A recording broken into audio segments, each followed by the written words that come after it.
Salut les amis, c'est Isa, j'espère que vous allez bien. Je suis heureuse de vous retrouver aujourd'hui pour un tirage que j'ai intitulé Message de Perséphone. Pourquoi Perséphone? Je ne sais pas. Alors, je vais vous expliquer comment la chose s'est passée. C'est qu'à la base, je voulais faire message de cette personne. Après, dans ma tête, je me suis dit message de personne, ce serait rigolo aussi. Et encore dans ma tête, je me suis fait un petit jeu de mots et je suis arrivée à Perséphone. Et là, je me suis dit, ah, c'est peut-être ça. C'est peut-être que Perséphone a quelque chose à dire. Alors moi, je n'y connais que dalle, les amis, en mythologie. D'accord, je connais un tout petit peu de mythologie nordique, mais un tout petit peu. Véritablement, je saurais même pas vous dire Freya, Frigg, tout ça, à quoi ça correspond. Je connais juste les noms. Je connais que Odin et Loki, vraiment. Les autres, je sais pas trop. Bref, on s'en fout. Perséphone, elle a rien à voir avec la mythologie nordique, même si je suis sûre qu'elle doit bien avoir. Je sais pas si c'est pas Hela dans la mythologie nordique. Alors du coup, comme j'y connais que dalle, je vais vous dire ce que j'ai trouvé sur Perséphone. Perséphone, on me dit, fille de Zeus et de Déméter, selon la tradition la plus répandue, Perséphone passe également pour avoir été le fruit des amours de Déméter et de Poséidon, de Zeus et de Styx. Elle est la reine des enfers, mariée à Hadès. De cette union, selon certaines sources, naissent les Érini. Voilà, je ne sais pas ce que tout ça est. Perséphone est une déesse de la mythologie grecque, fille de Zeus, le roi des dieux, et de Déméter, la déesse de l'agriculture et des moissons. Elle est souvent représentée comme une jeune femme d'une beauté envoûtante, symbolisant à la fois la fertilité et les mystères de la mort. Voilà. Alors, c'est tout ce que je peux vous dire. Je n'en sais pas plus. Mais alors, vous voyez, c'est peut-être elle, Perséphone, hein. Ah, ça pourrait être elle, hein, véritablement, ça pourrait être la force, hein, on va voir. C'est peut-être juste un aspect de Perséphone aussi, on verra. Bref, je ne sais pas ce qu'elle va nous dire, mais je vais vous faire choisir parmi 3 images de Perséphone, n'est-ce pas? Voici les 3 images. 1, 2, 3. Voilà, je vous laisse regarder ces jolies photos de Perséphone. Alors je sais pas ce que ce sera, j'ai pas encore choisi les images. Mais voilà, on va commencer tout de suite avec la Perséphone numéro 1. Allez, c'est parti, les amis. Salut à toi qui as choisi la Perséphone numéro 1, celle qui est en haut à gauche de ton écran. Alors c'est parti, on va aller voir tout de suite qu'est-ce que Perséphone veut te dire, mon ami du choix 1. Alors j'ai décidé de faire ce tirage avec 2 tarots, le tarot que l'on m'a très généreusement offert, muchas gracias, le tarot Téléma, merci beaucoup, beaucoup, et le Golden Tarot de Cat Black, ok. Alors la manière dont je vais procéder, c'est que dans un premier temps, je ne vais utiliser que les arcanes majeures de chaque jeu, et ensuite je recouvrirai ou pas, on verra, avec des arcanes mineures. Je ne sais pas comment je vais faire. Je vais me laisser porter par l'intuition. Allez, c'est parti. Alors, qu'est-ce que Perséphone veut dire? Qu'est-ce que Perséphone veut dire au choix 1? Alors, on a la force. Je vais faire 3 et 3. La lune. Ah, il y a déjà quelque chose qui me vient là.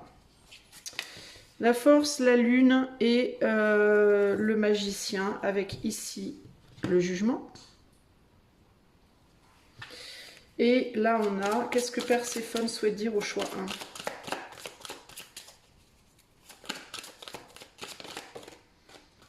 1? On a le fool.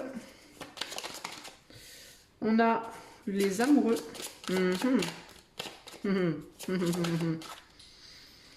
Les amoureux et la mort. Ouh. Bon. En gros, Perséphone, elle te dit ici de quoi tu as peur. Il y a quelque chose que tu n'oses pas aller voir.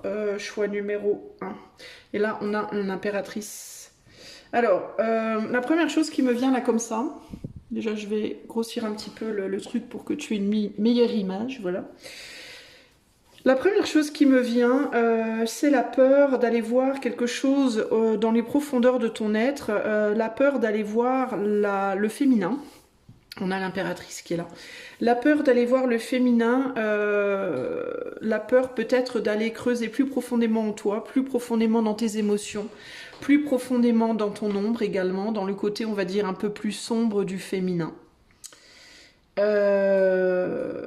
Et elle te dit c'est dommage parce que ça te permettrait de te réaliser d'une manière dont tu n'as pas idée.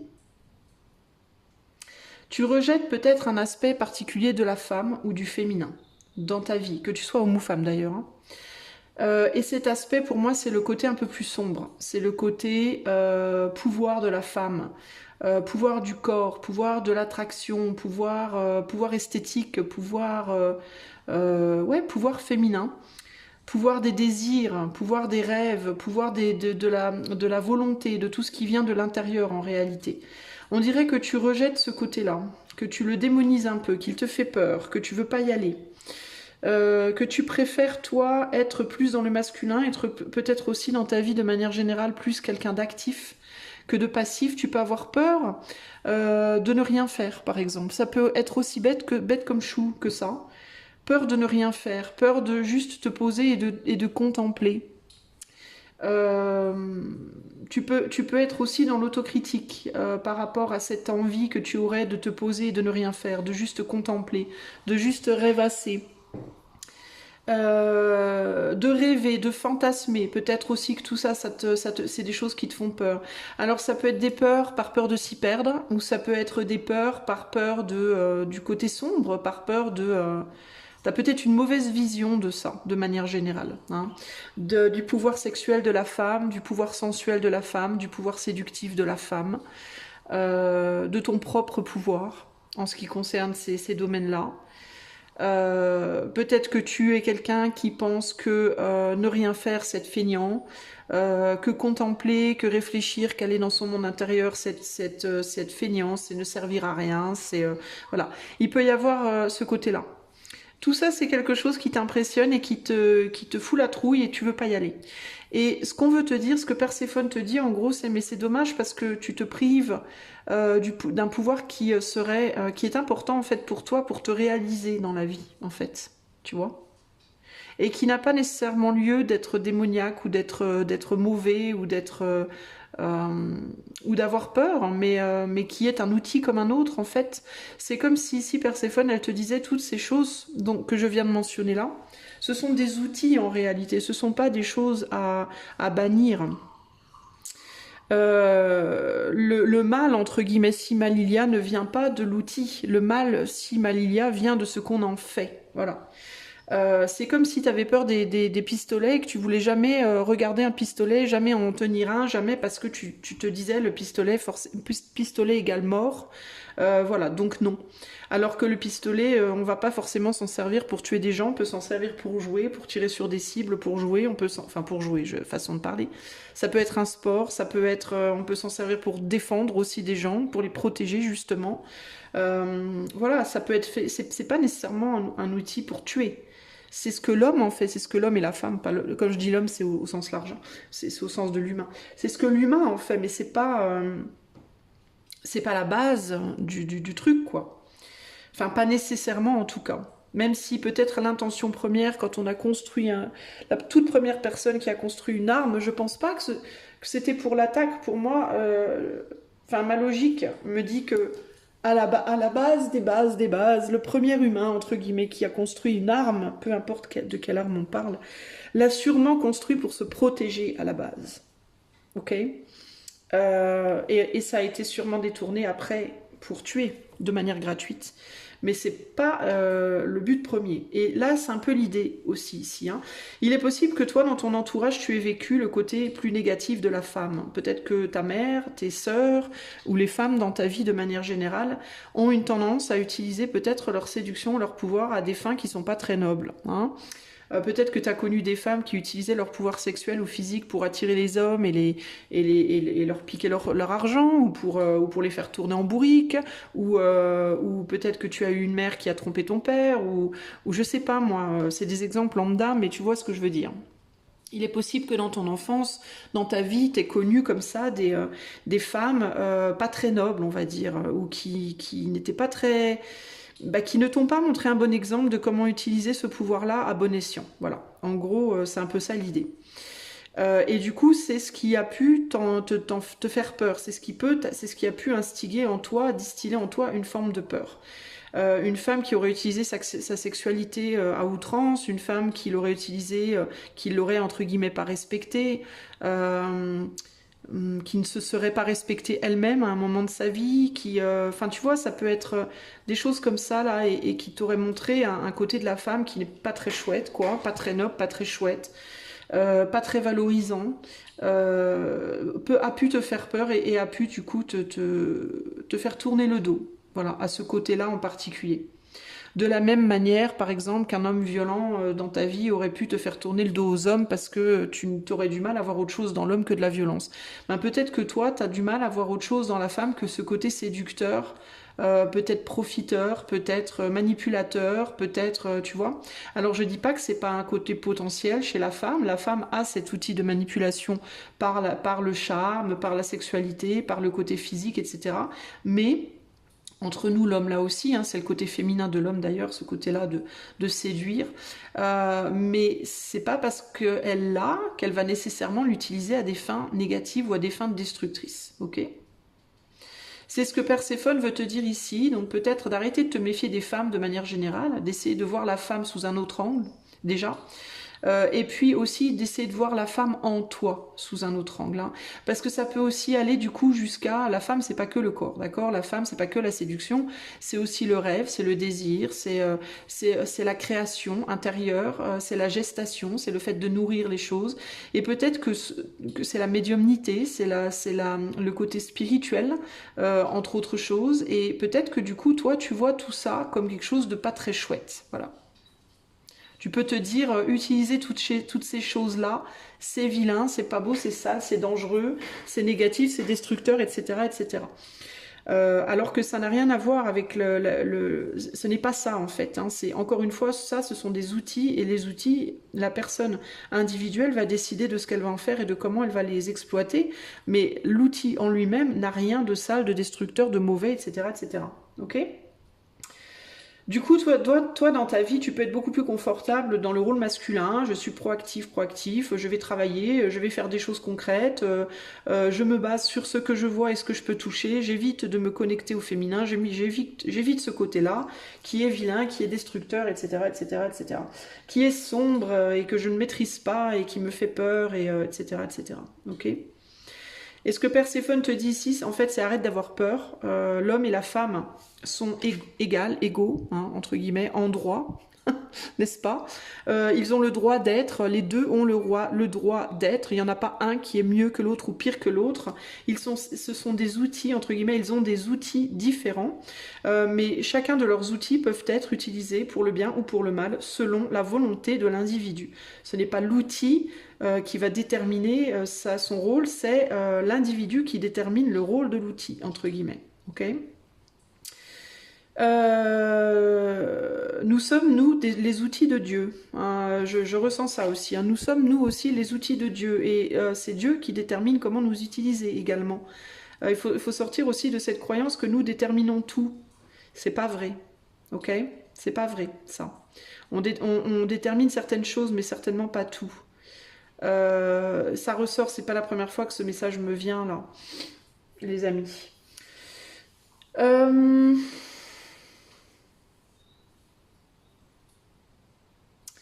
Donc là, il y a cette idée d'arrêter de diaboliser les choses, les êtres, les gens et ce qu'ils font et comment ils le font, etc., etc. C'est un peu ça l'idée ici. Je vais rajouter des arcanes mineurs pour le choix 1. Qu'est-ce que Perséphone veut dire au choix 1? 6 de coupe, 10 de coupe, 10 de pentacle, As de bâton et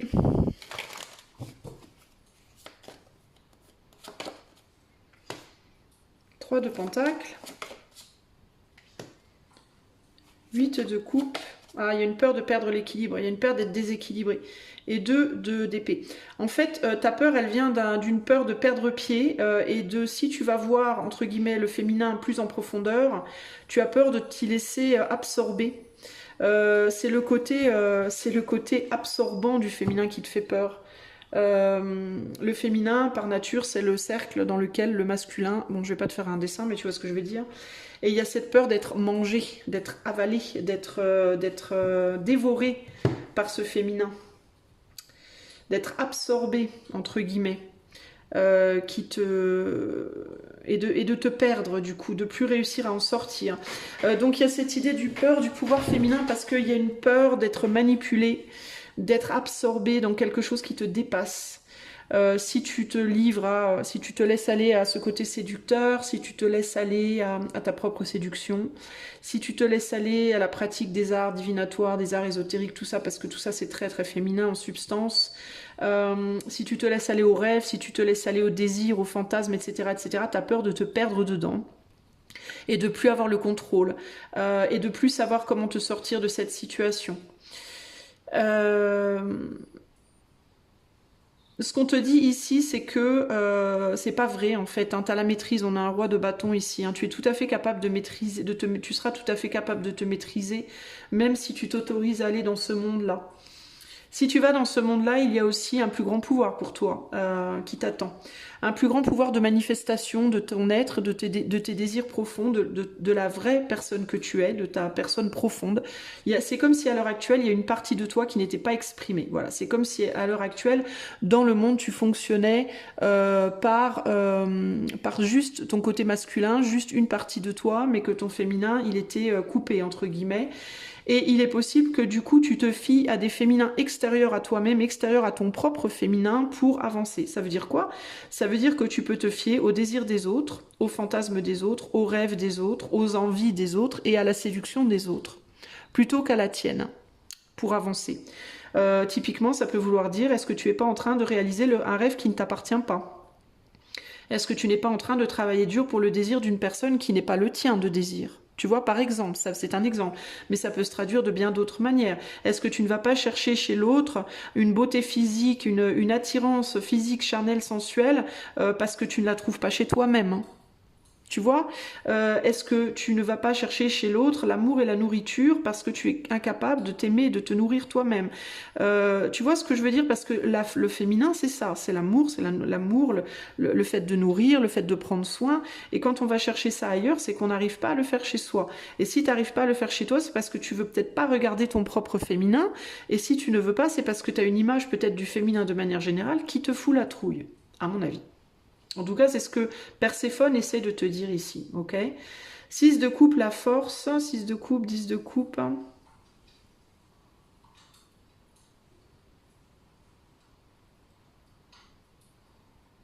Pour moi, il y a quelque chose qui s'est passé dans ton enfance. Dans ton enfance, tu as eu une vision de la femme qui, à mon avis, n'était peut-être pas la bonne, d'une certaine manière. Est-ce que tu as eu une mère qui s'est comportée comme un père et un père qui s'est comporté comme une mère? C'est-à-dire, est-ce que tu as eu une mère dans ton enfance très proactive et un père très passif? Est-ce que du coup, tu vas pas te réconforter chez l'image du père, dans l'image de l'homme? C'est-à-dire que pour toi, le fait d'être tout le temps proactif, d'être tout le temps en action, de tout le temps faire quelque chose, des choses qui ne t'appartiennent pas, des choses qui sont les rêves, les désirs d'autres personnes, là, probablement, grande partie, c'est pas une manière justement de trouver ce réconfort que tu n'as pas su trouver chez la mère dans ton enfance, parce que ta mère dans ton enfance n'était pas forcément réconfortante, c'était plus elle qui portait entre guillemets la culotte. Alors si c'est le cas, il y a quelque chose à... Oui, il faut switcher quelque chose là, potentiellement. Alors pourquoi switcher? Tu vas me dire, bah alors c'est pas grave que la femme porte la culotte. Oui et non.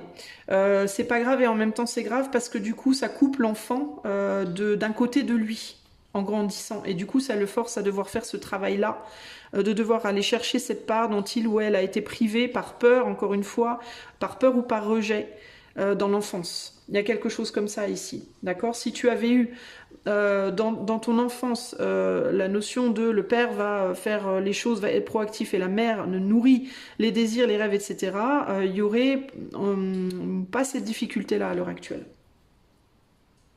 Ok. Dans notre société, aujourd'hui, les rôles ont été inversés. Donc c'est très compliqué de se repositionner après ça, concrètement. Alors, on va me dire, parce que je le sais, il y a des personnes qui vont penser ça ou qui vont me le dire dans les commentaires. Mais n'importe quoi, personne n'a jamais dit que l'homme devait être proactif et la femme passive, gna gna gna, la femme au foyer, tout ça c'est vieux, c'est passé, machin truc. Encore une fois, oui et non. Oui et non, parce que je pense que c'est au-delà de la religion, c'est au-delà d'un modèle sociétal qu'on a voulu nous imposer. Il y a une nature inhérente à la femme et une nature inhérente à l'homme qui nous vient là pour le coup des lois naturelles qui sont au-delà. Et tu vois, c'est pas pour rien que je te parlais tout à l'heure de Dieu qui nous utilise, nous, dont nous sommes, nous, les outils. Il y a la nature, si tu veux, il y a deux natures. Il y a la nature humaine et il y a la nature. Il y a la nature, il y a les lois, c'est pas en nature que je dois parler. Parce que du coup, je mélange tout. Il y a les lois humaines, terrestres, les modèles qu'on veut nous imposer, etc., d'un point de vue purement terrestre et humain, fabriqués par l'humain. Et il y a les lois naturelles. Et ces lois naturelles-là, elles ne sont pas fabriquées par l'humain. Elles étaient là bien avant nous. Ok ? Donc, qui que ce soit qui vienne me dire, non, mais les lois naturelles, c'est l'homme qui les a créées, non. Ok ? De la même manière que je ne suis pas un cheval. Non, les lois naturelles n'ont pas été créées par l'humain, elles ont été créées par quelque chose qui nous dépasse. Vous pouvez appeler ça comme vous voulez, Dieu, Allah, Mohamed, les aliens, comme vous voulez, peu importe, je m'en fous. Mais ça nous dépasse. Faut arrêter de se prendre pour des dieux. Justement, moi, je suis fondamentalement contre cette idée qu'on doit se prendre pour des dieux. Si on se dit des dieux et des déesses, c'est uniquement d'un point de vue très, très terre à terre. D'un point de vue éthéré, nous sommes des petits bouts de Dieu ou de l'éther, du grand tout. Nous sommes des petites miettes du grand tout. D'un point de vue terrestre, oui, on peut se considérer comme des dieux et des déesses, pourquoi pas. Disons qu'on est maître de soi, ou en tout cas on a le sentiment de l'être. Je ne pense pas qu'on le soit réellement, mais on a le sentiment de l'être. Mais d'un point de vue éthéré, on n'est clairement pas Dieu. Voilà, faut arrêter, ça me gonfle ce genre de truc. C'est totalement, en fait, le truc, c'est que c'est complètement, au-delà de croyances spirituelles, c'est complètement illogique, en fait. C'est même pas logique, là, à la base. Bon, bref, passons. Donc, ce que j'essaie de t'expliquer, c'est que la femme, elle est née avec un corps, avec un VAGIN, qui est fait pour recevoir, qui est déjà intérieur, qui est intérieur. Son énergie est tournée vers l'intérieur, d'accord ? L'homme est né avec un PENIS, son énergie est tournée vers l'extérieur. Donc c'est pas une question de l'église, machin, le patriarcat. Non, ça c'est ce que ça c'est ce qu'on essaie de vous faire croire pour créer de la division encore et toujours, et ça marche très très très très bien, tristement. D'un point de vue des lois naturelles, des lois divines naturelles, la femme a des outils internes, l'homme a des outils externes. Point. Il n'y a pas à tortiller du cul, des fesses pour faire caca droit, comme aurait dit ma mère un peu plus vulgairement. Voilà ce que j'ai à vous dire.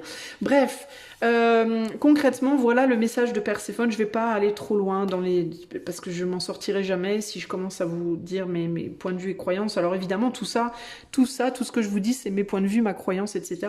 Si vous ne l'avez pas la même, il n'y a aucun souci. Ok, moi, ça ne me perturbe pas. Le fait que vous croyez différemment ne changera pas ma croyance à moi, donc ça ne me perturbe pas. Ok ? Voilà, donc concrètement, voilà ce que Perséphone a à te dire, mon ami. Peut-être que tu devrais considérer que la femme, que le féminin n'est pas le diable, que le féminin ne va pas te dévorer tout cru ou toute crue, que le féminin ne va pas te manipuler, te faire te perdre.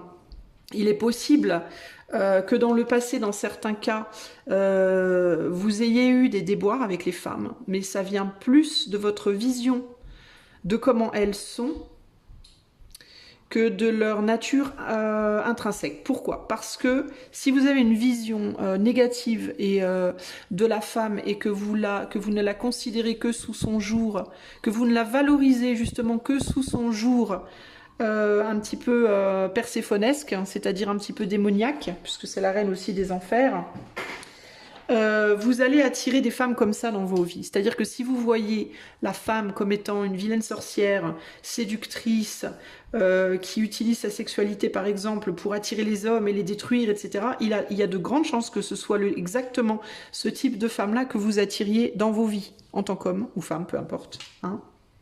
Et que du coup, on valide votre point de vue. Par contre, si vous apprenez à observer la femme sous un jour différent, et que vous commencez à vous dire que ben non, la femme c'est pas que ça, la femme oui elle peut être belle, etc., etc., très séductrice, etc., mais il y a des femmes dans ce monde qui sont très belles, très séductrices, mais qui aussi se respectent énormément, ont une dignité, savent se tenir correctement, savent ne pas utiliser leur pouvoir à des fins négatives. Les femmes qui pratiquent l'occulte, ben, elles sont pas toutes des sorcières vilaines, méchantes, etc., etc. Si vous commencez à shifter votre point de vue, que ce soit sur les femmes extérieures à vous ou vous-même en tant que femme, si vous êtes une femme, ou votre propre féminin, si vous êtes un homme, votre énergie féminine, si vous apprenez à shifter la manière dont vous voyez ça, alors vous commencerez à attirer dans votre vie d'autres types de femmes qui n'auront rien à voir avec la vilaine sorcière à laquelle qui vous fait si peur. Ok ? Il y a deux manières de voir la femme comme il y a deux manières de voir l'homme. On peut démoniser l'homme, on peut dire c'est un gros connard, un goujat et qui traite les femmes comme de la MERDE, etc., etc. Ou alors on peut se dire non, il y a des hommes qui sont nobles, qui sont qui sont des masculins responsables, matures, qui utilisent leurs outils masculins entre guillemets, leur masculinité, leur énergie avec beaucoup de maturité, etc., etc. Et dans ce cas, c'est ce qu'on va attirer à soi. Si on ne perçoit l'homme que comme un gros con entre guillemets, ou la femme que comme une connasse, et ben c'est ce qu'on va attirer dans sa vie, concrètement. Voilà. Ok ? Donc il y a un besoin de shifter, vous, les amis du choix 1, cette façon-là de voir les choses. Si vous êtes déjà en couple, si vous êtes déjà, parce qu'il y a des gens là qui sont déjà en couple concrètement, qui ont déjà une famille, ou alors qui sont peut-être sur le chemin d'en avoir une, ou qui aimeraient en avoir une avec quelqu'un, et ben c'est pareil en fait. Si il y a peut-être besoin de voir votre partenaire différemment, sous un autre angle. Et si vous avez tendance à attirer des femmes ou des hommes comme ça, ben il faudrait peut-être que vous redéfinissiez déjà à l'intérieur de vous-même, dans votre propre féminin, et c'est là qu'il vous faut utiliser votre féminin, dans le sens où déjà à l'intérieur de vous, il vous faut peut-être construire ou réfléchir ou créer un nouveau modèle de l'homme ou de la femme qui est bien différent de celui auquel vous avez peut-être été habitué dans votre enfance et qui résonnerait beaucoup plus avec le féminin ou le masculin qui serait capable de construire quelque chose de beau, de noble, de mature et de protecteur et d'aimant et de nourrissant, etc., etc. Pour pouvoir ou bien voir votre présent partenaire différemment et construire une famille ou réparer votre famille, ou alors pour pouvoir amener à vous, attirer à vous dans vos vies des masculins et féminins beaucoup plus nobles et beaucoup plus forts. Ok ? Voilà les amis du choix 1, j'espère que vous aurez bien compris le message de Perséphone, j'espère que cela vous aidera. Si vous voulez une guidance privée par rapport à ça, votre masculin, votre féminin, on peut étudier ces thèmes-là ou d'autres problématiques, vous pouvez utiliser le lien qui est dans les commentaires. Et si vous voulez m'offrir un petit café pour mes services qui sont gratuits sur YouTube, vous pouvez le faire aussi dans la description de la vidéo. Je vous fais des gros bisous et je vous dis à bientôt. Ciao, ciao. Salut à toi mon ami qui a fait le choix numéro 2, l'image qui est en haut à gauche de ton écran. Alors c'est parti, on va aller voir tout de suite ce que Perséphone a à te dire. Alors j'ai récupéré les cartes du choix 1, je les ai remises en groupe et là voilà la coupe que j'ai devant moi. Enfin c'est pas une coupe en fait parce que c'est deux tarots différents, c'est juste les arcanes majeures de chaque tarot. J'ai le jugement et le fou qui me viennent là et j'ai l'impression que toi tu peux avoir peur de sortir du féminin. Il y a un problème de valorisation pour toi, c'est la première chose que Perséphone vient te dire ici. Il y a quelque chose par rapport à la valorisation de ton être. La peur de ne pas être comme les autres, la peur de pas pas avoir ta place, de ne pas pouvoir trouver ta place dans ce monde extérieur, dans un monde extérieur. Pour autant, j'ai l'impression qu'on te dit qu'il y a quelqu'un. Alors, tu vois, typiquement ici, ce qui me vient, c'est jamais je trouverai un homme qui saura m'aimer. Et si tu es un homme plutôt avec une énergie plutôt féminine, c'est-à-dire de nature plutôt passive, plutôt un homme qui a tendance à s'intérioriser beaucoup, on te dit il y a une personne qui t'attend avec ce jugement. Il y a quelqu'un qui t'attend dans ce monde et cette personne-là, elle saura te reconnaître.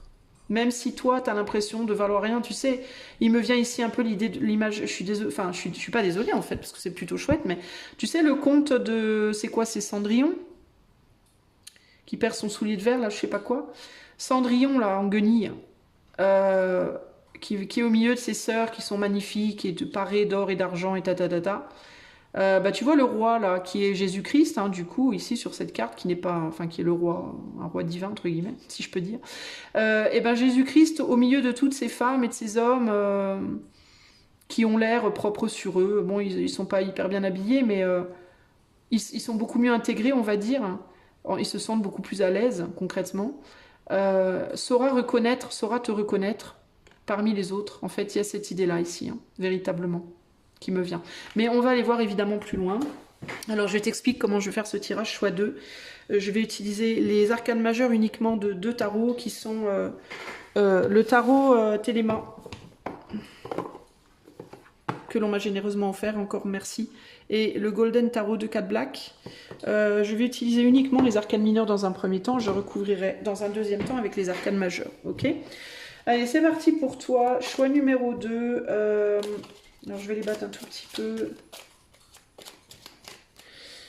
avant de tirer les cartes. Ok, pour le choix 2, qu'est-ce que Perséphone veut dire au choix 2? Là, on a le magicien. Il ressort notre Jésus, là. Jésus ressort. Jésus ressort, Jésus ressort. Qu'est-ce que Perséphone veut nous dire pour le choix 2?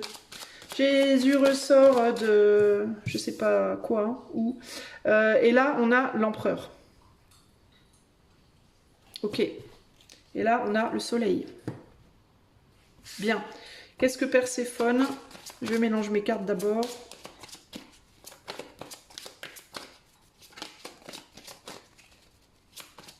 J'ai l'impression qu'il y a quelqu'un qui vous attend, même. Choix 2. Alors, ça peut être quelqu'un, mais plus globalement, ça peut être un métier, ça peut être ça peut être l'énergie de quelque chose, d'un projet, d'un métier, d'un rôle qui vous attend, mais qui vous attend au sens figuré, vous voyez ce que je veux dire?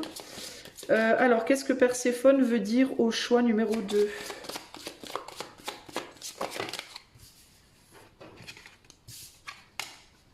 Là, on a... alors, attends, je vais centrer un peu mieux.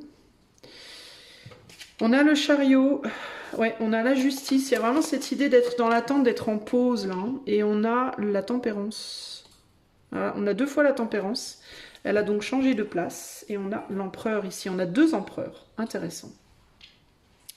Alors, est-ce que tu... alors, je vais descendre un tout petit peu pour que tu puisses voir bien. Hop. Voilà. Je vais zoomer très légèrement. Voilà. Ok. Donc, toi, il y a vraiment cette idée... Perséphone, c'est comme si elle te disait vraiment très fort ici, on t'attend. Quand est-ce que tu viens? Quand est-ce que tu...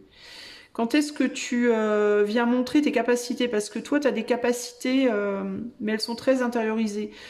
Tu peux être quelqu'un qui est très focalisé en ce moment sur travailler quelque chose, mais quelque chose de très féminin, justement, avec la tempérance ici. C'est comme si tu étais en action, mais que ton action, elle était très intériorisée. Typiquement, tu peux être quelqu'un qui fait beaucoup de recherches. Tu peux être quelqu'un qui réfléchit énormément. Tu peux être quelqu'un qui crée énormément. Qui travaille dans l'ésotérisme, l'occultisme, qui travaille sur la recherche de quelque chose, sur la création d'un projet, mais t'es pas dans le faire, t'es dans l'imaginaire, dans imaginer quelque chose, créer intérieurement, réfléchir, chercher un équilibre intérieur, chercher des réponses intérieures, chercher, tu vois, t'es dans un masculin, mais c'est un masculin féminisé. C'est-à-dire que tu ne fais pas rien, tu fais en réalité beaucoup, hein, tu as quand même 2 empereurs là, donc tu fais beaucoup, mais tu fais tout à l'intérieur de toi. D'un point de vue extérieur, on a l'impression que tu fais rien en fait. D'un point de vue extérieur, on a l'impression que tu es presque plus là, que tu es retiré du monde, que tu ne fais plus partie du monde extérieur. Il y a quelque chose comme ça ici, hein. Même si tu te lèves tous les jours et que tu vas travailler, etc., c'est comme s'il y avait... ton corps était là, ton mental est ailleurs. Tu vois, il y a quelque chose comme ça. C'est comme ton corps est là, mais ta tête n'est pas là. Il y a cette idée de... si tu vis ta vie de manière active, c'est-à-dire si tu te lèves tous les matins, métro, boulot, dodo, etc., t'es presque en mode automatique. C'est comme si tu étais beaucoup plus investi sur ce qui se passe à l'intérieur de toi que sur ce qui se passe à l'extérieur. Tu peux être quelqu'un typiquement qui rêve énormément, qui fantasme beaucoup, qui t'imagine beaucoup de choses et qui crée beaucoup de choses à l'intérieur, qui a une grande richesse intérieure, mais qui ne montre quasiment à rien ou très très peu. Tu vois ? Et là, on te dit, mais quand est-ce que... Alors toi, du coup, j'ai l'impression que tu es beaucoup trop dans le féminin et que tu... On attend que ce masculin sorte du féminin, en fait, pour pouvoir justement aller se montrer avec le soleil et prendre sa place. Ok ? Parce que toi, il y a l'idée que tu es très capable, tu es très très capable, tu as beaucoup de savoir, probablement beaucoup de savoir, beaucoup de connaissances, beaucoup de créativité, beaucoup d'idées, beaucoup de plein de choses, mais tu ne le montres pas. Et on dirait même que tu n'as pas envie, que tu n'as pas l'intention de le faire. Tu vois, il y a même presque cette idée de j'en ai pas besoin. Tu peux être une personne aussi qui est très très autosuffisante, qui n'a pas besoin de l'autre, qui n'a pas envie de l'autre, besoin de l'autre, qui te suffit à toi-même et à ton petit monde. Tu vois, il peut vraiment y avoir cette idée de je suis posée là et j'attends et ça me va très bien, quoi. Qu'est-ce qu'il y a derrière cet empereur? Ben oui, il y a quand même une envie qui est là.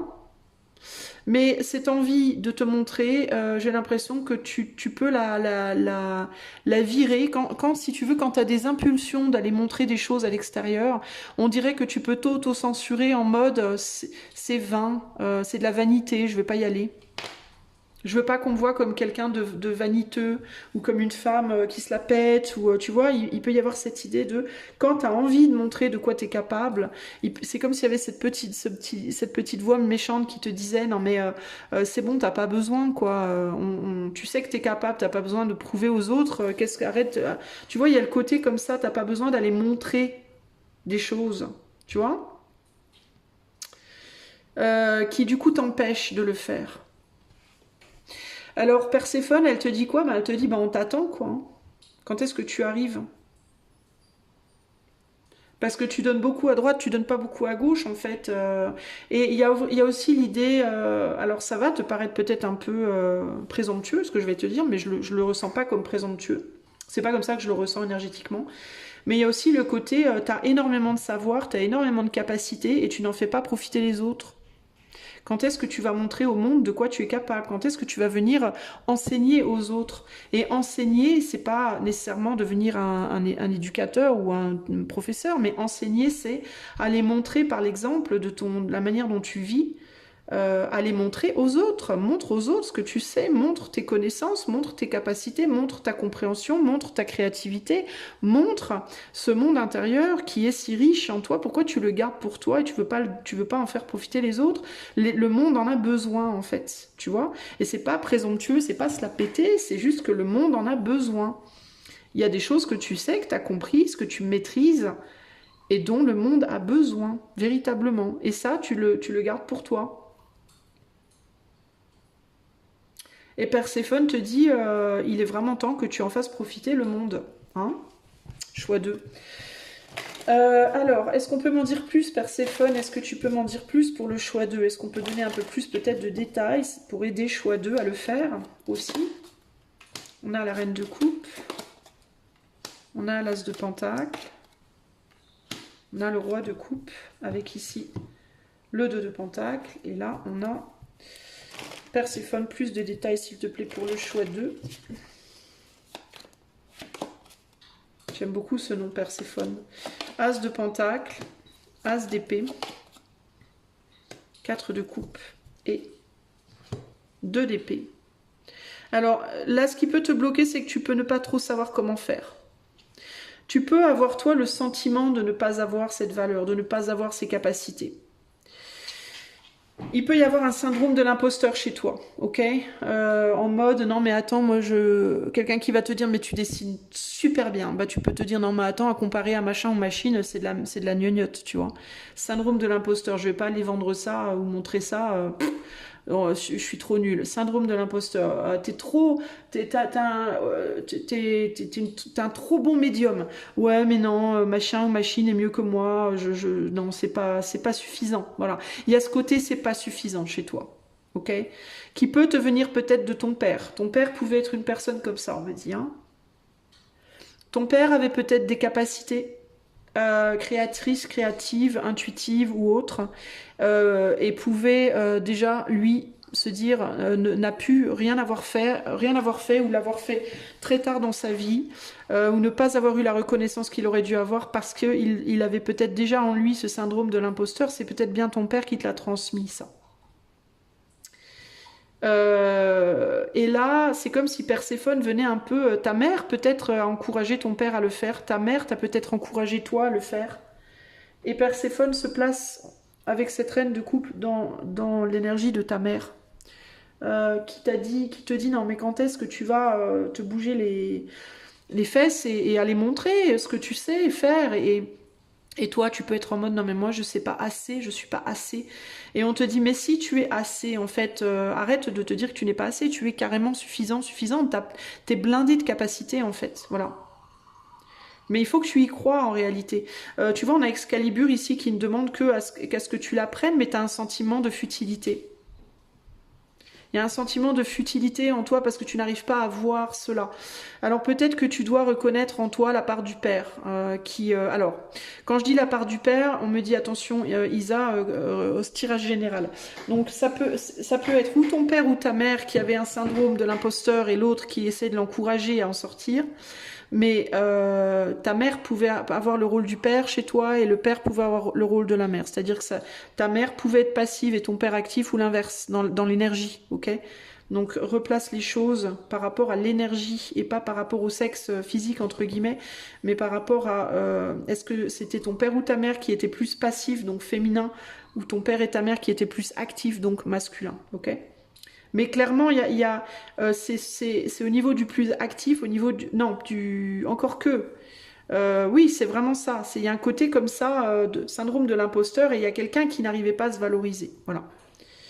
Et qui, du coup, n'arrivait pas à faire les choses. Et il y a quelqu'un autour de toi qui cherche à t'encourager à le faire. Ok ?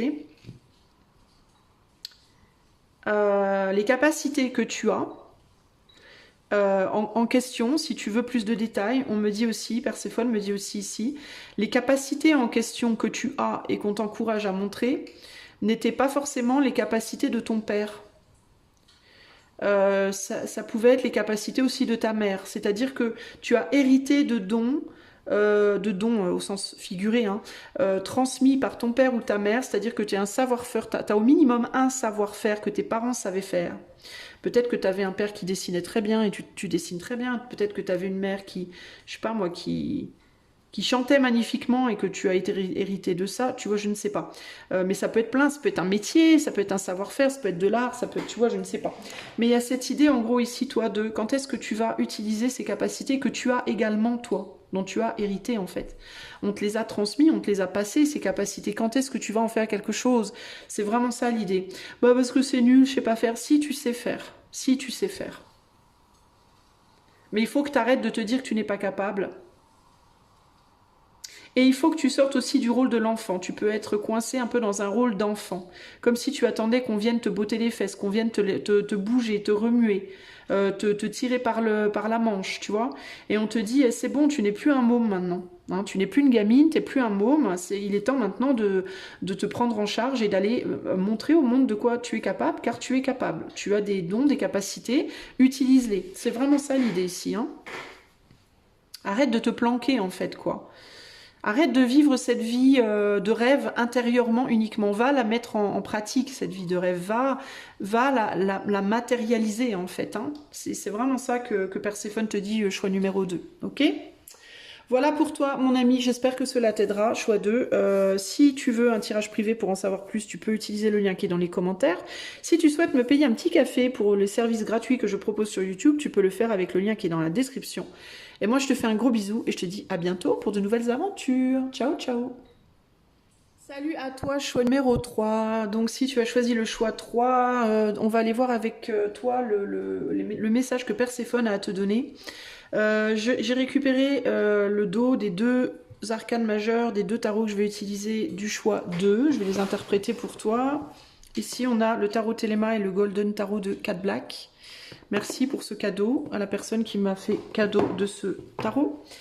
Alors, je procède comme ça parce que je l'ai senti comme ça. J'ai fait pareil pour le choix 2, donc je fais pareil pour le choix 3. J'ai récupéré, j'ai regroupé mes cartes et j'ai retourné les deux paquets et je vais commencer par l'interprétation de ça. Donc toi, choix numéro 3, on dirait qu'il y a quelque chose à stabiliser par rapport à comment tu utilises l'énergie féminine en toi pour nourrir l'énergie masculine et comment tu utilises l'énergie masculine pour nourrir l'énergie féminine. Donc, toi, on dirait que tu es sur le chemin, que tu es sur la route, mais que as besoin de te stabiliser. Tu as besoin de prendre en maturité, de grandir dans cette pratique d'équilibrage. Besoin d'équilibrage des énergies, d'équilibrer les polarités chez toi. Et il y a un besoin de grandir et de trouver la stabilité par rapport à ça. Alors, je vais évidemment aller voir comment faire, parce qu'il y a une idée, il y a une énergie très enfantine chez toi, clairement. Il peut y avoir une forme d'immaturité dans la manière de manier les choses, c'est-à-dire ta manière d'agir et aussi au niveau émotionnel. On va aller voir, ok? Alors, je vais utiliser donc les deux arcanes majeurs des deux tarots, enfin les arcanes majeurs des deux tarots dans un premier temps. Je recouvrirai ensuite avec les arcanes mineurs. Donc, je vais d'abord mélanger le paquet et je vais demander à Perséphone ensuite de me donner son message. Oups, ça dérape. Ouais, ça dérape. Il y a une transformation qui doit s'effectuer. Je peux avoir des rêves qui sont un peu brutaux, ça se dit brutaux, brutal, je sais plus. Des rêves un peu violents en ce moment, toi. Si tu as des rêves qui sont un peu violents en ce moment, si tu rêves de choses difficiles, violentes, c'est Perséphone c'est l'énergie de Perséphone aussi qui cherche à te communiquer des choses potentiellement. Ça fait 2 fois qu'elle tombe, hein, la mort. Hein. Tu es dans une forte transformation à l'heure actuelle. Un processus alchimique très fort en ce moment. Alors, Perséphone, quel est le message pour choix 3, s'il te plaît? Si la mort retombe encore une fois, tu peux te dire que vraiment, il y a un truc, quoi. Hein. Perséphone, quel est ton message pour choix 3? On a le fou.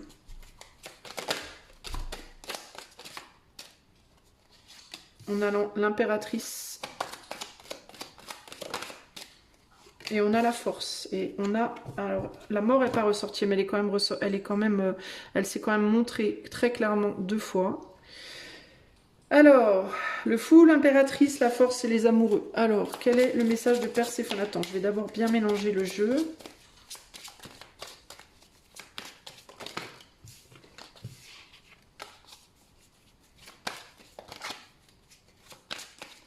Tu te conduis beaucoup comme un enfant, choix 3.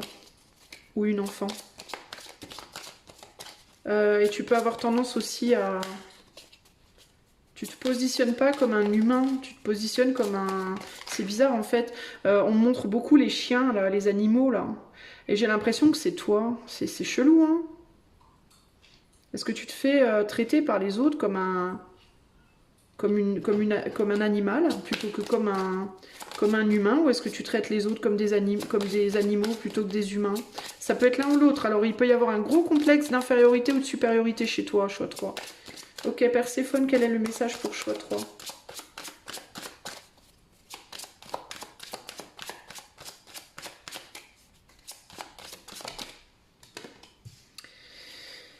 La grande prêtresse.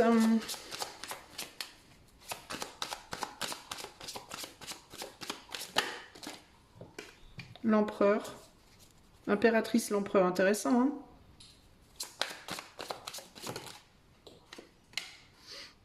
La force qui est sortie 2 fois. La force ici, l'impératrice, l'empereur là, c'est fort en chocolat quand même. Les amoureux, le chariot, on a cette dualité ici, hein, des deux côtés. Hein. Alors, qu'est-ce qu'on veut te dire? Attends, je vais remettre mes cartes bien. Donc toi, la première chose qui me vient, c'est un gros complexe d'infériorité ou de supériorité. À toi de voir. Si tu as cette tendance à penser que tu es toujours plus nul que les autres, ou au contraire à penser que tu es bien mieux que les autres, hein, que tu sais plus, que tu sais mieux, etc. Ou au contraire, que tu sais rien et que les autres... est-ce que tu as tendance à laisser les autres gérer tes affaires et ta vie? Ou est-ce que au contraire, tu as tendance à vouloir que les autres te suivent dans tout ce que tu fais? Il y a quelque chose pour toi par rapport à ça. On voit dans les deux cas, ce qui est intéressant, c'est que pour moi, dans les deux cas, il y a un bon équilibre chez toi du masculin et du féminin.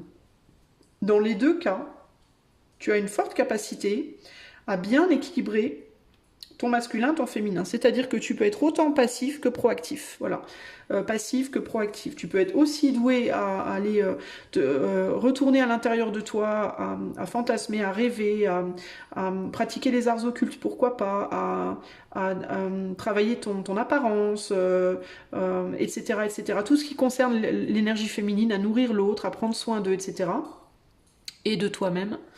Que tu peux avoir cette propension à être très proactif, faire des choses, mettre en place tes rêves, construire tes rêves.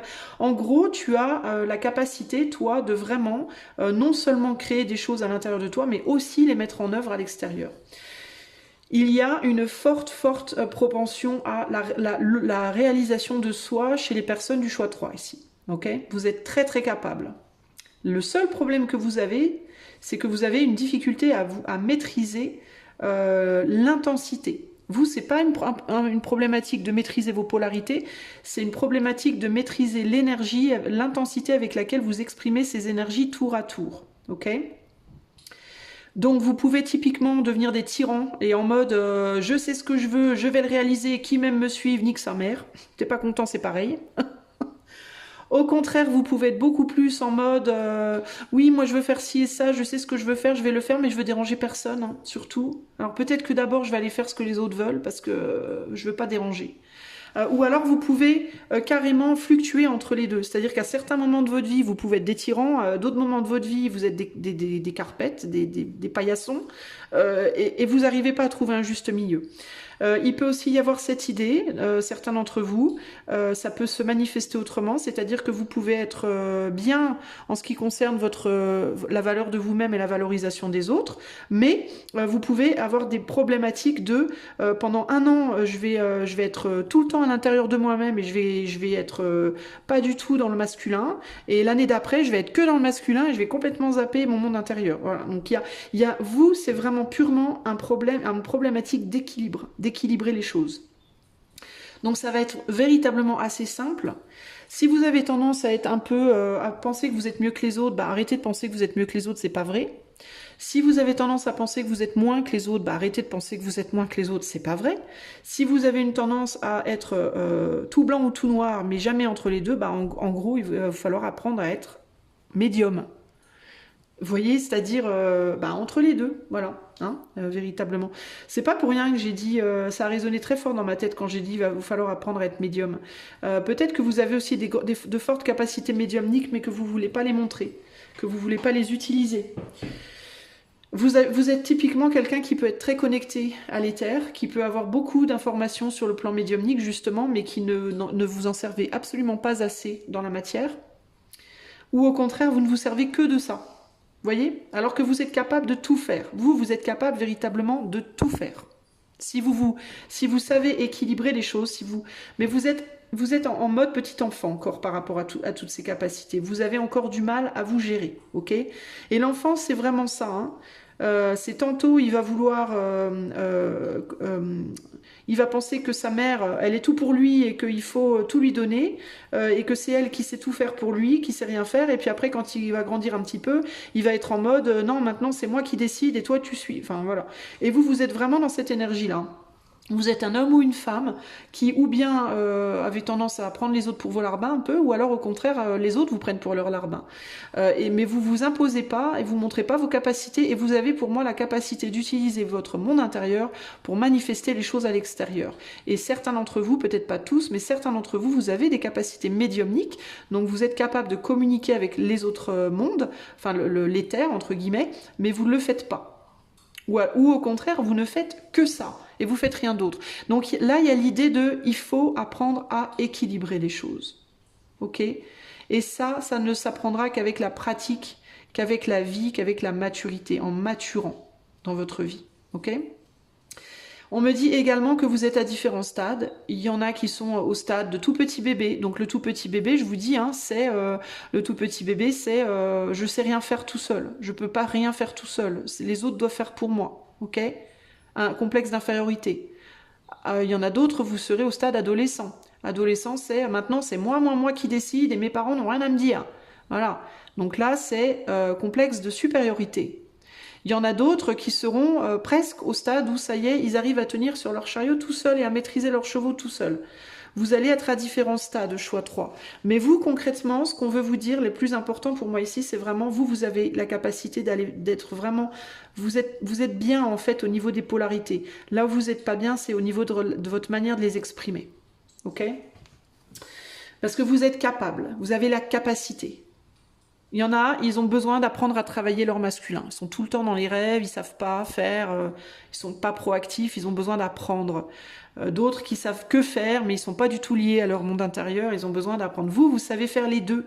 Il vous faut juste arriver à utiliser vos deux chevaux, ok? Vous avez probablement déjà exploré votre ombre, votre lumière, vous savez, vous vous connaissez suffisamment, vous savez où est-ce que vous êtes dans la lumière, où est-ce que vous êtes dans l'ombre, vous savez qu'on peut utiliser l'un en bien, on peut utiliser la lumière pour faire le mal, comme on peut utiliser l'ombre pour faire le bien. Vous savez, vous avez la maîtrise, vous avez les connaissances, c'est juste que vous avez du mal à équilibrer l'intensité en vous, ok? Donc Perséphone, elle vous dit, vous, c'est là-dessus qu'il va vous falloir travailler. C'est tourner le fou complètement dingue intérieur en un fou mature. Hein. En un fou, je prends des risques, mais des risques calculés, mesurés. Je ne fais pas n'importe quoi, n'importe comment. J'utilise ma force, parce qu'il y en a beaucoup, hein, force intérieure, force extérieure, de manière maîtrisée. Hein, et pour nourrir les autres, pour construire et pas pour détruire. Hein. Aussi, il y a aussi ce côté-là. Est-ce que tu vas être est-ce que tu vas aller vers Darth Vader, Ich bin your father, Ich bin your dad, ou est-ce que tu vas aller plus vers la lumière, le Jedi lumineux, hein, voilà, globalement. Choix numéro 3, qu'est-ce que Perséphone veut te dire ? Est-ce qu'on peut avoir plus de détails pour le choix 3, Perséphone? Ouais, tiens, regarde, c'est ça. Pour qui je me bats ici, hein? C'est ça, hein? C'est exactement ça, tu vois? Qu'est-ce que Perséphone veut te dire? Donne-nous plus de détails, s'il te plaît, Perséphone, pour le choix 3. Alors, c'est intéressant parce que quand je dis donne-nous plus de détails, Perséphone, s'il te plaît, pour le choix 3, dans ma tête, j'entends heureusement que tu dis s'il te plaît parce que j'aime pas la condescendance, c'est le donne-nous. Hein, j'entends ça en fait. C'est bizarre, hein, vous allez me prendre pour une weirdo, pour une chelou, mais je vous dis vraiment ce qui se passe en moi, véritablement. Et il y a cette idée respect. C'est comme si elle me disait respecte-moi, ne me dis pas donne-moi. Mais dis-moi, pourrais-tu me donner, voudrais-tu me donner? Tu vois, il y a un côté comme ça. Et mais en même temps, parallèlement, je ressens que c'est pas nécessairement pour moi, parce que j'ai dit s'il te plaît à la fin. Tu vois, il y a un côté comme ça. Mais c'est plus en mode que toi, choix 3. Il y a une manière de demander les choses, il y a une manière de faire les choses. Et c'est comme si Perséphone, elle veut... Tu vois, il y a roi d'épée, tu vois, roi d'épée, il y a une justice, une justesse dans Reine de Pentacle, ce que l'on nourrit et ce que l'on va donner. Il faut trouver une justice, une justesse entre l'ombre et la lumière, entre... tu vois ce que tu te donnes à toi-même aussi, Perséphone, elle parle aussi ici de ce que tu te fais subir à toi-même en termes de critique, de ce que tu te donnes à toi-même et de ce que tu donnes aux autres, dans la manière dont tu parles aux autres, la manière dont tu te parles à toi-même et ce que tu attends des autres, ce que tu attends de toi, les critiques que tu émets sur les autres, les critiques que tu émets envers toi-même. Tiens, regarde, putain, c'est ouf. Chevalier d'épée et roi, il y a un besoin de maturer dans la communication ici, très fort, très fort. Ok, et aussi bien la communication extérieure, comme on vient de le voir avec ces deux cartes-là, que dans la communication intérieure, comment tu te parles à toi. Il peut y avoir ici un besoin, alors moi j'ai des énergies très nobles ici, tu peux venir ce qu'on appellerait le sang bleu, c'est bizarre hein, que je te dise ça, mais c'est vraiment ce qui me vient, hein. Tu peux venir de la noblesse, toi. Hein. Et je parle pas de la noblesse en mode dans cette vie nécessairement. Mais il est fort possible que tu sois une vieille âme et que tu aies été à un moment donné dans une ou plusieurs vies passées de la noblesse. Un roi, une reine ou de la famille, d'une famille comme ça très haut placée entre guillemets. et que du coup il y ait eu à un moment donné de tes vies antérieures ou peut-être de ta vie présente, peut-être que tu es d'une noblesse présente, j'en sais rien moi, ou que génétiquement tu es des traits, du sang bleu entre guillemets, du sang noble, et il y a cette idée de je cherche pas à créer d'écart, hein, les amis, je suis pas là-dedans, je vous dis vraiment le message que je reçois, point. Qui est vraiment cette idée qu'à un moment donné tu as eu des gens sous ta coupe, tu as géré des gens, tu as été à la tête de quelque chose. D'ailleurs c'est pas nécessairement la noblesse, ça peut, mais ça peut être que tu as été général, capitaine, directeur, mais ça peut vraiment aussi être dirigeant d'un pays, roi, reine, quelqu'un qui a été très au-dessus des autres, hein. Il y a vraiment cette idée ici de, tu vois, du roi et des paysans qui se bagarrent. Tu as peut-être été chef de guerre, hein, homme ou femme, hein, d'ailleurs aussi. On a l'idée, on a le 5 d'épée derrière, donc il peut y avoir cette idée de guerre. Et là, regarde, on a le chariot avec l'étoile. Donc tu as peut-être bien été dans le passé quelqu'un de brillant, quelqu'un qui a l'idée, qui a géré les autres. Ça peut être chef de guerre, ça peut être une star de la chanson, moi je ne sais pas, tu vois, mais il y a vraiment cette idée de je suis au-dessus, les autres sont en bas. Et tu as pu garder en toi, mais sans le vouloir évidemment, mais des stigmates de ça. Et peut-être une tendance à la condescendance, une tendance à penser que les autres ne sont pas grand-chose. Peut-être que tu viens simplement d'une famille où on est très riche, où on a l'habitude d'avoir un train de vie très noble, très riche, et on a tendance à penser que les gens en dessous, bah, c'est des paysans dégueulasses un peu, tu vois, et que tu as gardé des stigmas un peu de ça, ok ? Aussi, il est possible que tu aies été le paysan, hein, que tu aies été quelqu'un qui, dans une vie passée, ait été mis par exemple en esclavage dans ta vie, que tu aies été la vilaine sorcière qui a été rejetée, qui a été brûlée au bûcher, qui a été jugée. Tu vois, tu as pu être dans un des deux camps, et dans certains cas même tu as pu être dans les deux camps, c'est-à-dire que tu as pu avoir une vie en mode tout en bas et une vie tout en haut, et tu as peut-être même fait tous les échelons, possiblement, parce que là j'ai vraiment l'idée de la vieille âme, l'âme qui a grave de vécu mais qui en même temps du coup maintenant a du mal à se positionner, a du mal à trouver sa place, parce que si elle est déjà passée par tous les échelons ou beaucoup d'échelons, ben peut-être que ton âme à l'heure actuelle elle a du mal à se positionner. Peut-être que tu es en mode, bah du coup maintenant j'ai vu plein de choses, je veux être où en fait? Où est-ce que je dois aller maintenant? Il peut y avoir cette difficulté-là. D'où une difficulté à gérer l'ombre et la lumière en toi, même si pour autant tu as vraiment compris énormément de choses. Tu as compris beaucoup, beaucoup de choses. Hein? Pour moi, tu as une grande sagesse, il y a beaucoup de connaissances, il y a beaucoup de sagesse, il y a beaucoup de compréhension, un grand raisonnement, mais une grosse capacité à se positionner. Et ça peut du coup être bloquant pour toi aujourd'hui. Il y a vraiment l'idée, ce que Perséphone te conseille pour moi ici, c'est quoi que tu fasses choix 3, mets-toi toujours à la place de l'opposé. Ok? Si demain tu deviens leader de quelque chose, mets-toi toujours dans les chaussures de la personne que tu vas leader, entre guillemets. Si demain tu te retrouves tout en bas de l'échelle, mets-toi toujours dans les chaussures de la personne qui est en haut. Parce que instinctivement, inconsciemment, dans tes gènes, dans tes tripes, tu sais ce que cette personne, par quoi cette personne va devoir passer. Tu l'as déjà compris, tu es capable de le comprendre. Tu es capable de comprendre que tu sois tout en haut, tout en bas ou entre les deux, il n'y a aucune place qui est vraiment facile. Chaque place a son lot de bonheur et chaque place a son lot de malheur. Et il faut le comprendre. Si tu ne le comprends pas, il faut que tu t'en souviennes parce que ton âme, elle l'a vécu. Elle le sait.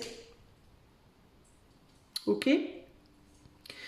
Donc toi, rassure-toi, tu es capable. Ne pense pas non plus que tu es mieux que les autres. Parce que tu n'es pas mieux que les autres. Tu tiens un rôle dans cette société. Mais chacun tient un rôle dans cette société. Et s'il y a un des rôles qui était effacé de la carte, cette société ne serait plus du tout ce qu'elle est. Et elle ne serait pas forcément mieux pour autant. Contrairement à ce qu'on pourrait en penser. Ok ? Les gens qui pensent que s'il y avait plus du tout de riches ou plus du tout de pauvres, ce serait mieux, c'est pas forcément vrai. Parce que la richesse, la pauvreté, ça donne un contraste, ça donne de la comparaison, ça amène le contraste et la comparaison amènent la réflexion, enrichit la réflexion. Heureusement que les gens sont différents. Heureusement qu'on a le bonheur et la souffrance dans ce monde, parce que sinon le monde n'aurait pas de sens, concrètement. Alors ça veut pas dire que je me réjouis de la souffrance des gens, parce que moi je suis tout en bas, hein, personnellement, moi je suis là en fait, à l'heure actuelle, hein, concrètement, personnellement, ok. Donc je m'en réjouis pas, hein. Je galère, hein, comme tous ces gens-là, hein, qui se bagarrent pour un bout de pain, hein. J'en suis pas loin, moi, de me bagarrer pour le bout de pain, donc je sais de quoi je parle, je vous garantis. Je suis pas en train de vous dire que je me réjouis, hein, de ma position ou de leur position, pas du tout, hein. Mais je vous dis juste que, au-delà de me réjouir ou de pas me réjouir, je comprends que si je suis là, c'est qu'il y a une raison. Et je sais aussi que dans ma position de pauvre, entre guillemets, il y a aussi beaucoup d'avantages que les riches n'ont pas. Comme par exemple la capacité d'apprécier pleinement les choses. Vous voyez ce joli tarot qu'on m'a offert, le Téléma. Eh ben voilà, on me l'a offert, c'est un tarot qui était déjà utilisé, mais je m'en fous. Je suis extrêmement contente, d'ailleurs je l'utilise beaucoup en ce moment parce que je l'adore et je le trouve génial. Je me connecte bien avec et je suis beaucoup dans l'appréciation parce que justement je peux plus me payer de tarot d'oracle. Donc quand j'en reçois un, je peux vous dire que je suis contente quoi. Par contre, si j'avais envoyé ça, si ça avait été envoyé à quelqu'un qui est riche, qui a plein d'argent et qui a 500 tarots chez lui ou chez elle, ben la personne elle aurait peut-être fait ouais vas-y. Oui, bon, un autre tarot. Voilà, c'est un autre tarot, quoi. C'est un tarot de plus à ma collection de 4600 tarots. Ouh, voilà. Vous voyez ce que je veux dire? Ça, c'est précieux pour les pauvres. Cette capacité-là. Cette capacité d'apprécier d'être sous une douche chaude. Quand on est riche, qu'on est multimillionnaire et qu'on a 40 saunas et qu'on n'en a rien à foutre de faire marcher les saunas à l'eau chaude toute la journée non-stop, même s'il n'y a personne dedans, on n'apprécie pas l'eau chaude. Vous voyez ce que je veux dire? Ça, par exemple, c'est un exemple concret d'un bonheur d'être pauvre. Voilà, le problème, c'est quand on est pauvre, les gens qui disent les pauvres, ils ont pas de chance, Mais on a plein de choses, c'est juste que souvent, on n'arrive pas à voir ce qu'on a. Mais les riches, ils sont pareils, en fait. On est pareil, en fait. C'est juste à des niveaux différents, c'est juste à des échelles différentes. Mais les problématiques sont les mêmes. Vous voyez ce que je veux dire? C'est juste, les échelles changent, mais les problématiques restent les mêmes. C'est les échelles de comparaison qui sont pas les mêmes, c'est tout. Donc il n'y a pas lieu de se dire au-dessus ou en dessous, de se dire plus chanceux, moins chanceux, plus avantagé, moins avantagé, c'est pas vrai. C'est juste des places différentes, mais chaque place a 50-50 son lot de positifs, son lot de négatifs, heureusement d'ailleurs, parce que c'est précisément ça qui fabrique notre expérience humaine si riche, justement, et si enrichissante. Et je parle pas d'argent, je parle de compréhension, de connaissance, de point de vue, d'angle de vue, de réflexion, au final, le truc qui est vraiment bien, en fait, et dont il faut toujours vous souvenir, choix 3, c'est que la richesse humaine matérielle, les biens, l'argent, les objets, il y a des gens qui en auront beaucoup, il y a des gens qui en auront moins, il y a des gens qui auront moyen. Et il est possible de ne pas en avoir du tout de richesse matérielle. Mais la richesse, si tu veux, c'est pas qu'il est possible de pas en avoir du tout, c'est qu'on peut... Il y a des gens qui peuvent priver d'autres gens d'en avoir, voilà. Mais la richesse du cœur, la richesse de l'âme, personne ne peut la prendre. Personne ne peut la prendre. Et cette richesse-là, elle n'est pas du tout régie par les lois humaines, d'accord? Il n'y a personne qui peut avoir cette emprise-là. Personne. La richesse spirituelle, la richesse du cœur, la richesse de l'âme, elle est abondamment distribuée à tout le monde, que tu sois tout en haut, tout en bas. Et elle ne va pas dépendre de quelqu'un qui va te la donner ou pas, elle va dépendre de ta volonté de l'obtenir à toi uniquement. Okay? Pour avoir une richesse spirituelle, il faut t'intéresser à la spiritualité. Pour avoir une richesse du cœur, il faut t'intéresser au cœur. Pour avoir une richesse mentale, culturelle ou de l'âme, il faut t'intéresser. Il suffit juste de porter ton intérêt dessus. Et on te la donne. Elle vient à toi, cette richesse. Ok ? Les lois, encore une fois, les amis, je répète, les lois célestes ne sont pas les lois humaines. Ne mélangez pas les lois de l'éther et les lois matérielles. Ça n'a rien à voir. Ok ? Elles ne sont pas du tout limitées, les lois célestes. Ok ? Elles sont disponibles à tout le monde et d'un point de vue spirituel, on est tous égaux. Parce qu'il y a des gens très riches qui ont 0 de richesse du cœur. 0. De la même manière qu'il y a des gens très pauvres dans la vie, dans les lois humaines, qui sont ultra riches en termes de cœur. Vous voyez ? Donc tout ça, il faut vraiment le garder à l'esprit. Parce qu'on a tendance tous à se prendre un petit peu pour des petits dieux là, dans la matière. Mais on est des dieux et des déesses que d'un point de vue purement matériel. D'un point de vue céleste, on n'est rien du tout. On est quelque chose, mais on est des miettes du grand tout. Donc on n'est pas les dieux et les déesses d'un point de vue éthéré. C'est uniquement dans la matière, c'est uniquement dans nos petits théâtres, nos petits jeux d'humains. Ça n'a rien à voir avec l'éther, ça. Ok ? Et ça, il faut vraiment garder tout ça à l'esprit, c'est très important pour vous, choix 3. Pourquoi c'est important pour vous, choix 3 ? Pas pour vous moraliser, pas pour vous dire ce qui est bien, ce qui est mal, parce que je sais qu'il y en a d'entre vous qui vont se dire « Ah bah ça y est, l'autre elle se la pète, elle me dit ce que j'ai ». C'est pas du tout ça. C'est pas du tout ça. C'est pour que vous arriviez à vous équilibrer, à utiliser les choses, toutes vos capacités, vos multiples capacités justement, avec beaucoup de mesures, beaucoup de sagesse, beaucoup de maturité, et dans quelque chose de stable, dans une forme de stabilité. Parce qu'il y en a beaucoup d'entre vous qui sont en mode... C'est les montagnes russes. Hein. C'est tantôt je pense que je suis le roi du monde, après je pense que je suis une merde, après j'ai envie de créer plein de trucs, j'y arrive pas, ou alors je fais plein de trucs mais c'est pas ce que je veux. C'est désordonné, il faut trouver de l'ordre ici dans la situation, et de l'équilibre. Ok, voilà, choix 3, ce que Perséphone a à vous dire. J'espère que cela vous parlera. Si vous voulez un tirage privé, le lien qui vous intéressera sera dans les commentaires. Si vous souhaitez m'offrir un petit café pour le travail gratuit que je fais sur YouTube, vous pouvez le faire avec le lien qui est dans la description. Je vous fais plein de bisous, je vous aime très fort et je reviens prochainement. Bye bye.